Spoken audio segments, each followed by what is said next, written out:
Сәйгүлік. Ақтөбеде табылды Досымов әндерінің фестивалі ұйымдастырылды. Оның өзі де қазақ өнерінің сәйгүлігі болатын.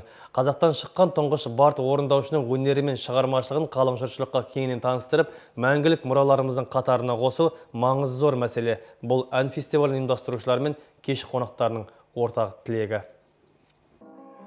Қазақ өнеріне құбылыс болып келген Табылды Досымов өмірден қарапайым һәм асқақ тұлғасымен өтті. Алайда артында мол мұрасы, әндері таусылмайтын кәусар жырлары қалды.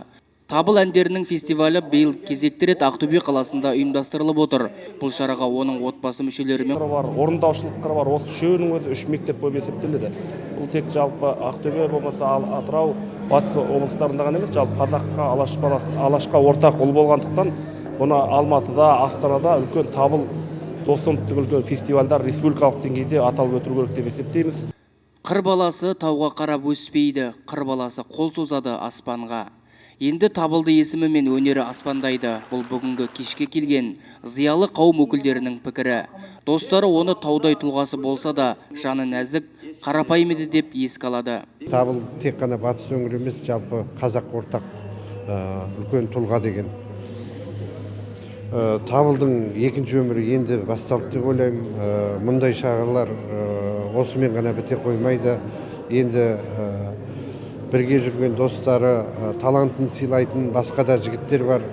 Республикалық деңгейде бір үлкен шаралар өткізсек па деген ойларымыз бар. Құдай қаласа, Табыл туралы деректі фильмдер түсіріліп жатыр қазір. Кешпен орайластырылып, Табылдының із тастап аққан бір жұлдыз кітабының тұсаукесері де өтті.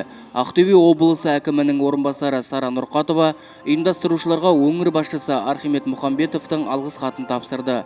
Табылды Досымов атындағы қоғамдық қордың төрағасы Бейжан Қалмағанбетов өз тарапынан облыс басшылығына және Қазақстан Республикасы жазушылар одағы өкілдеріне алғысын жеткізді. Табылды бар қазаққа ортақ тұлға, оның әндерін шетте жүрген қандастарымыз да сүйіп тыңдайды. Өзімен танысқам жоқ, көргем жоқ. Алматыда бір концертте сахнадан көргемін. Әндермен таныспын. Бүгінгі ағамызды еске алу шығармашылық кешінде «Қыз махаббаты» деген әнді орындамақшымын. Бұл әннің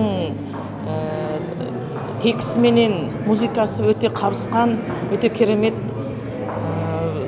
Бір естігенде айту басқелді білмеймін, өзімді қатты баурады. Табылдыны Ақтөбе жерімен байланыстыратын себеп аз емес. Оның тұңғыш аудио жинағы көзі тірісінде Қанат Айтбаевтың студиясында жазылған. Досымовтың достары, іздеушілері біздің өңірде де көп. Оның әндерін біз Светада мен де орындаған болатынбыз.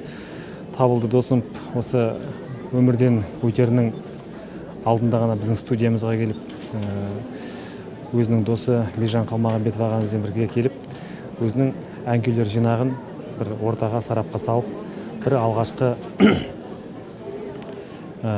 бір жинағын шығарған болатынды бізде. Бір алдымызда жоспарлар көп болатынды.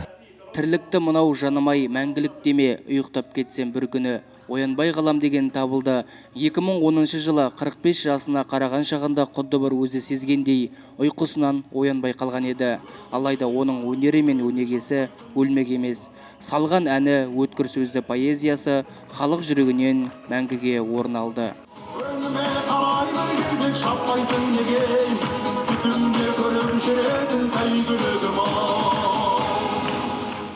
Жақсыбек Кемал, Мирлан Аманжолов, Қазақстан, Ақтөбе.